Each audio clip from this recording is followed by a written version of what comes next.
that she wants to say. She has people in this room who love her, admire her, and respect her, and that we're in her corner. Love you. Jesus' name. Amen. And I'm going to click start first, so don't go. So I didn't know why.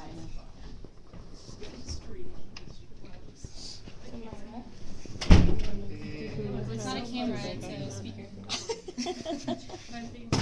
It's shot up the nose.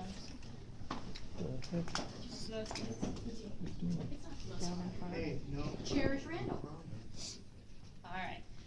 Okay, so thanks everyone for coming. To start, I'll introduce my family. This is my mom. This is my dad, Barbara and Andy. And then I have 3 brothers, but they're not here. So, alright. So, I have a separate story. I was born in Texas to this lovely lady right here. And then we moved to Colorado, and I don't really remember. It's my brother calling. I don't really remember living in Texas or anything because we moved when I was really little.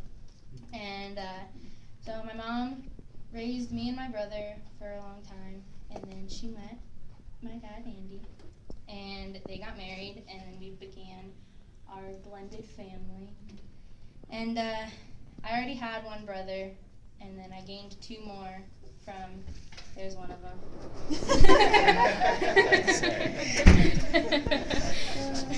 I gained this guy and another one. And I got to grow up with those 3 weirdos. And it was really fun. We had a really cool childhood and did a lot of crazy things together. I got to grow up with super older brothers, and they made me tough. I remember one time we took all of our mattresses outside to the backyard and lined them up in a pit and made our own makeshift sumo wrestling pit and trampoline because we didn't have one. Used to ride various house furniture down the stairs. Mom loved that. But we had a good childhood. It was really fun. And then we moved around a lot when we were little, but finally I ended up at Bear Canyon Elementary School, and that's where I met my best friend, McKenna, and she lives in California now, so she can't be here, but we've been best friends for 10 years. She's my partner in crime, and I don't know really what my life would be like without her in it, but so I met her, and then elementary school was cool. I remember getting in trouble a lot for talking too much and being too loud. And nothing's changed at all. But I figured out how to use those qualities to my advantage and have them be more admired than hated. But, so yeah, elementary school finished up, and I went on to middle school at Mountain Ridge. And nothing really changed much between elementary school and middle school. You're still with all your friends, and nothing really changes. You're all close. And then flash forward to freshman year, I went to Mountain Vista, and a lot of things changed. And, you know, your friends all go separate ways, and everybody changes. And so I kind of had, I don't know, I talked to my parents about moving here to Valor, and we talked about it a lot. And I was super hesitant to, like, move here because of the change and leaving all the people I'd been with since 2nd grade. And it was hard. But I finally decided to shadow here, and I shadowed with Megan Thwaites. And I went into Mr. McGee's room the first time that I was here, and I saw the kind of, like, love that he had for his students, and I just saw the different opportunities that there were here, and that's really what made me want to transfer. And so my sophomore year, I transferred here, and it was awesome. I mean, it was rocky, but it was awesome. And I remember Mr. Kettler's transfer Bible class. That's where I met Justin and a lot of my other friends here. We were all in that class together. And I remember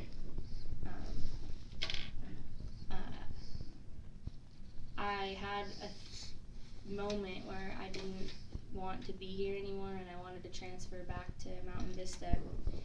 And I vocalized that to Justin and to Mr. Kettler, and they cared so much, and the love that I felt from Mr. Kettler and Justin and Mr. McGee and everybody just talking about it. I had such like a community here that really wanted me to be here, and that's ultimately what made me stay. And so junior year came along, and a lot happened in my life that year. A lot of crazy things happened that year, and all my teachers and all my friends that I met here were such a significant help to my life and just encouraging me and making sure that I was okay. And so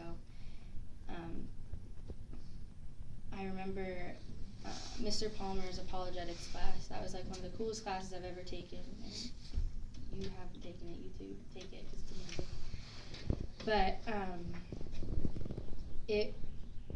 it made me comfortable with my faith. I mean, I'd always grown up knowing about God and knowing about Christianity, and we went to church when we were little, and so I always knew about it, but it made me so much more comfortable to talk about it with people, and gave me like the strength, I guess, and the knowledge that I needed to talk about it. And so that, I'd say, to this day, is probably the most important class that I've taken ever. And I thank Mr. Palmer a lot for that, and just the class in general.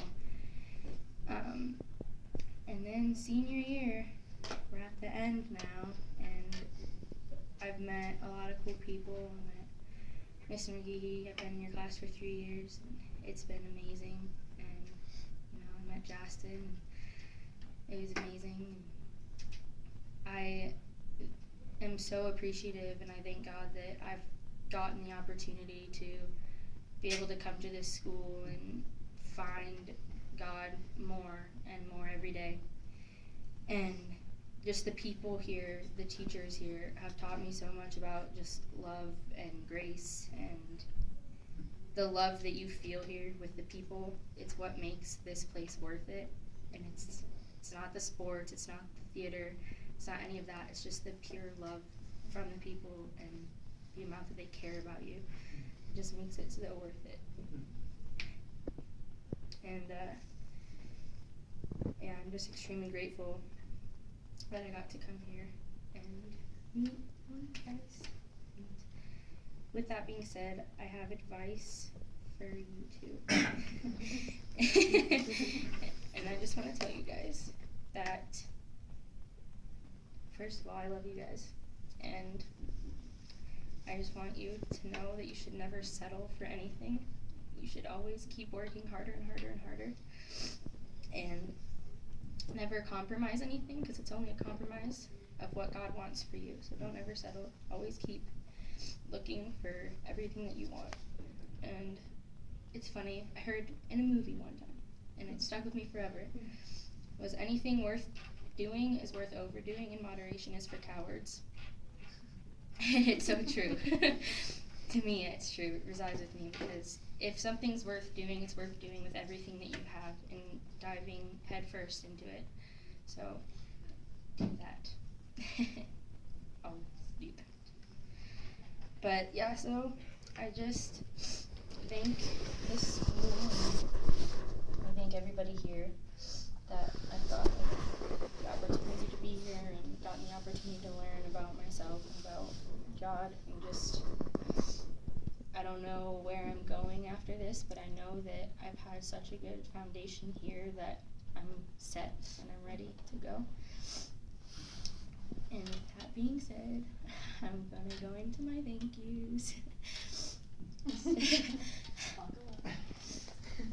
Alright, so starting with you, Mom.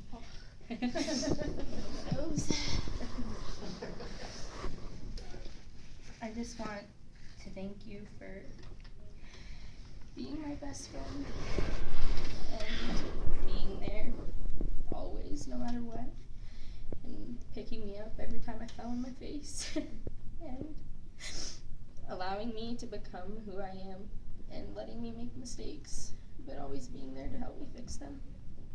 And I thank you for being such a good role model for what I want to be. And I love you so much. Dad, thank thank you for being my dad and choosing to be my dad. Thank you for always being there when I needed something and working as hard as you could to make sure that I never needed anything and that I had everything that I needed or wanted. Thanks for just choosing to be there and loving me. Andrew.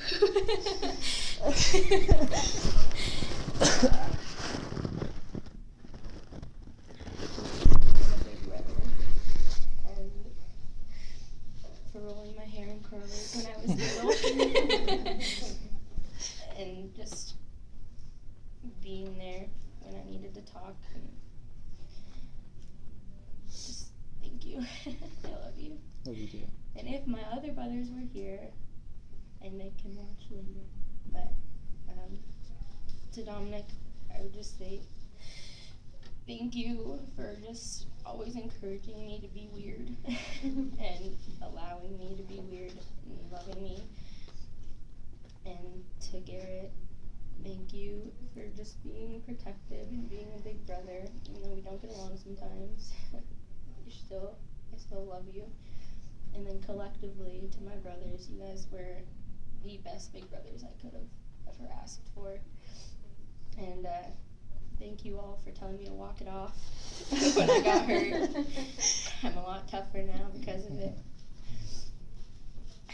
Justin, thanks for walking the Bible with me sophomore year. You're such an image of God, and you're so filled with Christ that it's incredible. And thank you for always speaking life into me when I'm down and bringing me back to God and just being there. Liz, thanks for putting up with my behavior. Putting up with me in general and challenging me equally as much as I challenge you, because I do. Barry, thanks for opening up to me and letting me do the same with you. I appreciate it a lot. Thanks for putting up with my many unfinished projects for 3 years. But also thank you for being a soundboard and being there when I needed to talk, and just allowing me to have a place to go when I needed to talk and when I needed to be filled with life again. I really couldn't ask for anything more. That's it.